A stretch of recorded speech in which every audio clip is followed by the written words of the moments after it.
Every time that you prune the roots back, you increase taper, you create smaller roots, and overall that creates a more stable root base for the plant.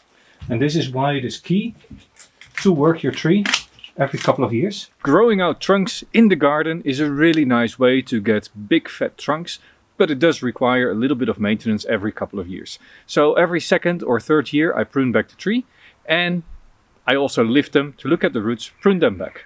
Both of these actions slow down the trees, but in the long run they do make better bonsai. I'm in the middle of my garden. It is completely in winter mode, and it is time to have a look at a few trees that I'm growing out. One of them is this apple. It's a malus, so it's actually a crab apple. I've been growing this one out for about 8 years now. It's been in this place for the last 8 years. I've lifted it twice since I first planted it.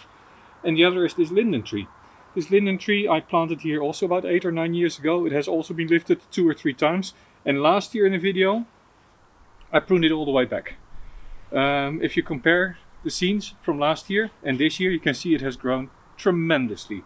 In fact, you can see here the pruning scars of last year. So all of this has grown this year. And from here, this has grown this year. This is pretty good growth. Actually, I could now decide to lift it and plant it up into a bonsai pot because there's lots and lots of small branches. I'm not going to. I'm going to keep some of these branches, and next year I think it will go into a pot.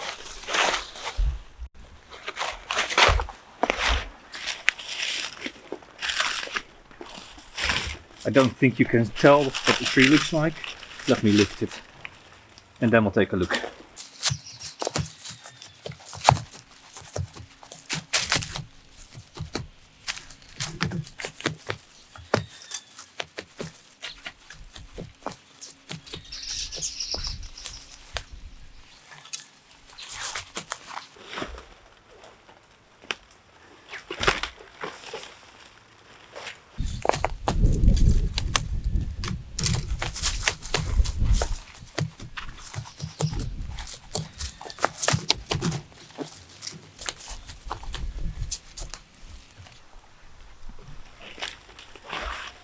So the first tree that I've brought in is this crab apple, and because the branches are so long, I'm just going to trim it back coarsely, so it's a lot easier to work with.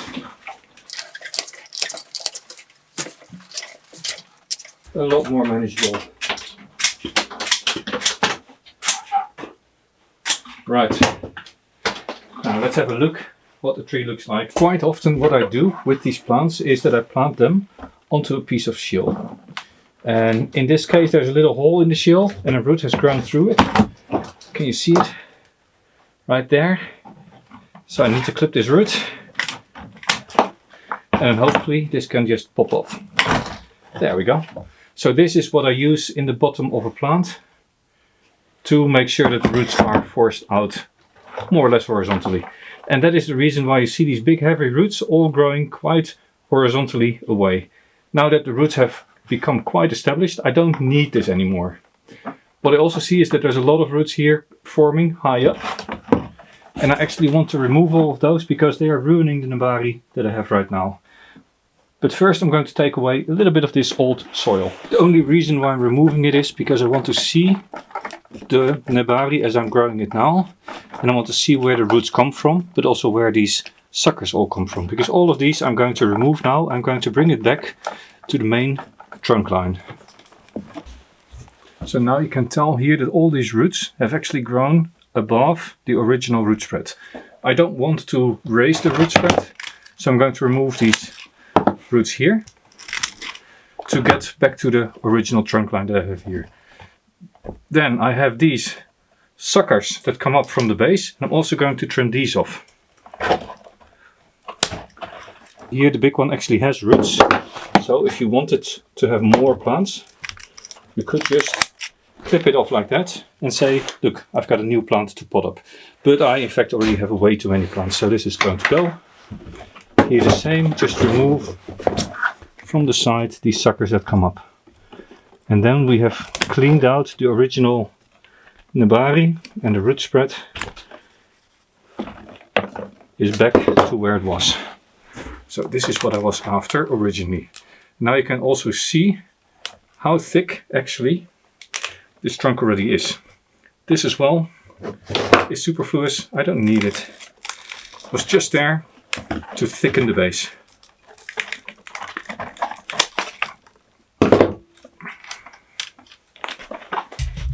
These then, of course, need to be removed fully.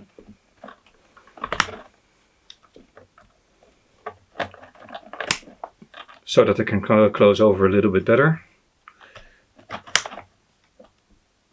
And over the next year I need to pay attention that I don't let more suckers grow.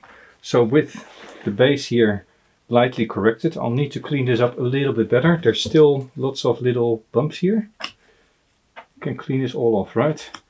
Don't need to do it directly on camera because that's going to be boring for you, but I'll clean it up in a second. So now let's look at the roots. These roots, they have all turned inward and down, but there's lots of side roots and this is a plant really healthy. So I can just prune these back at the point where they start to dive down. Make it all roughly the same length.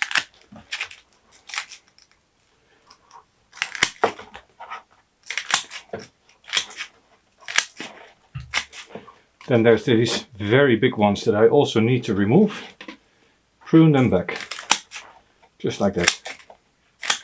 Now what this does, it encourages these upper finer roots to start growing. I have a very shallow root ball now that is ready to go straight away in a very shallow pot next year. But I'm going to give it another year to close these bigger wounds here a little bit. Now be careful that you don't clip off these younger roots that are sitting just over it, because these are going to take over, except for these that are high up, and this one that comes up instead of down. This is roughly all the work that I'm going to do on this tree right now.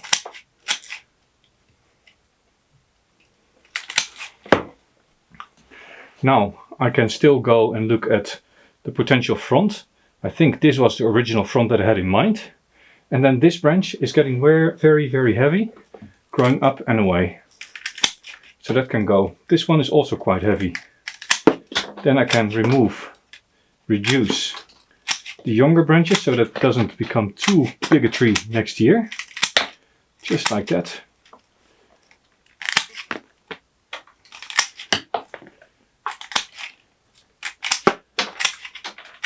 The actual styling of the tree, of course, is not something that I do now. I just trim back heavier branches, keeping the crown a little bit in shape.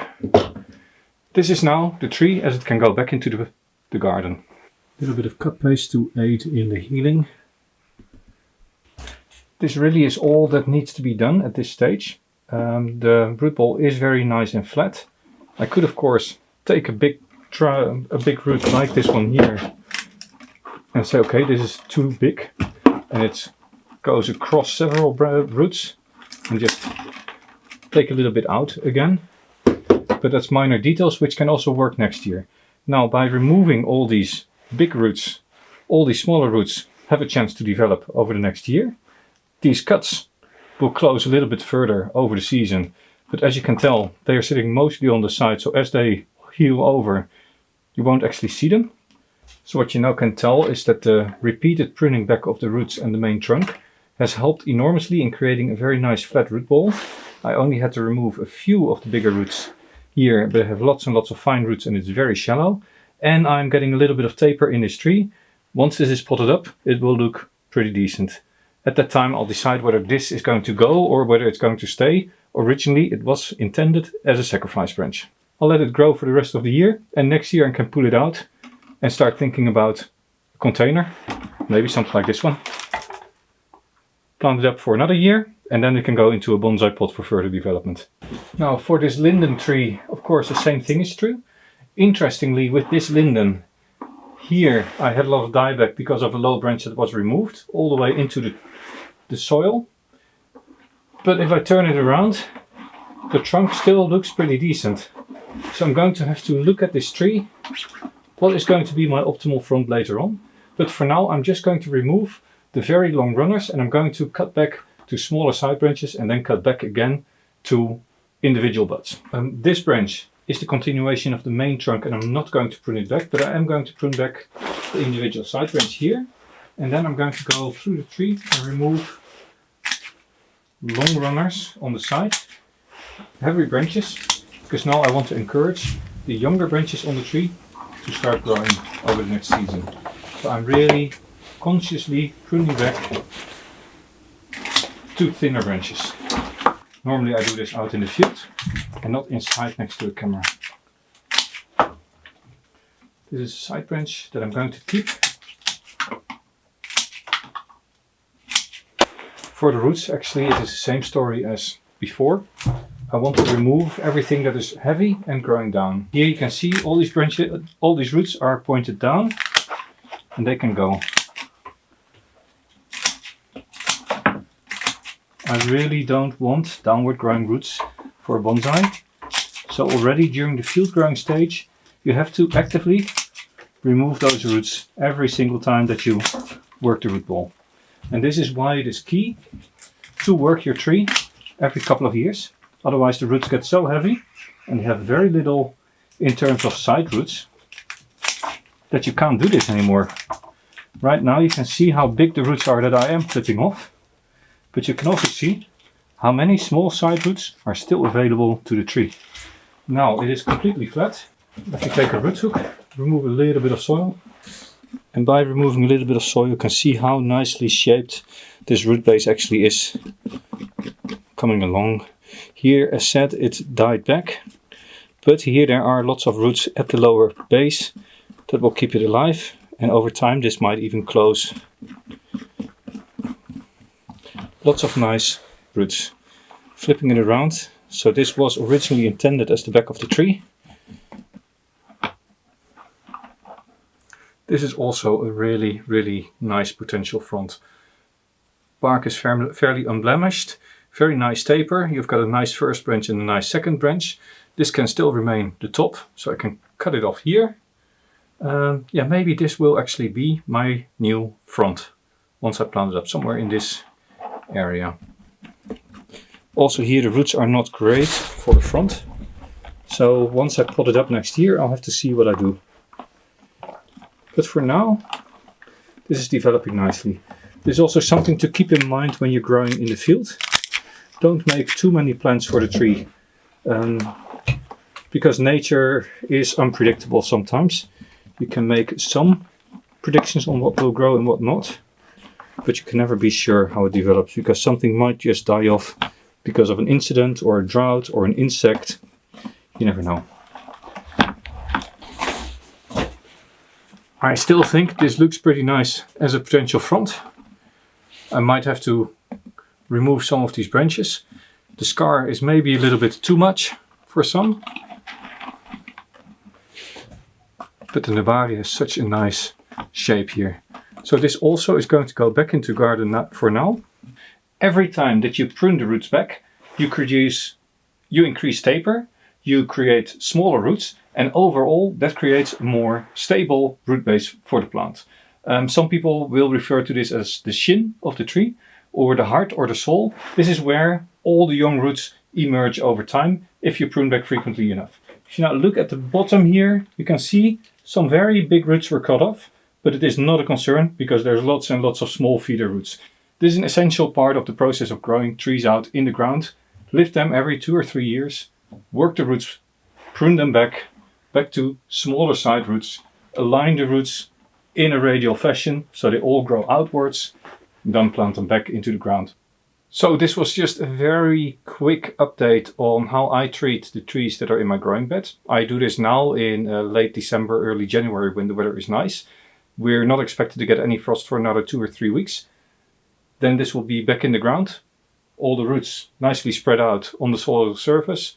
And I don't expect any big problems unless we get real cold, but that's not expected. It's probably better to do this a little bit later in the year, say March, when your buds are starting to swell and the season is really coming that the plants are starting to grow. But we've had some very dry springs, and in spring I'm quite busy and sometimes I'm away. So for me, I plant them now. I don't have to worry about rerooting them in spring because the frost is not going to be all that bad. This was Jelle, growing bonsai. See you next time.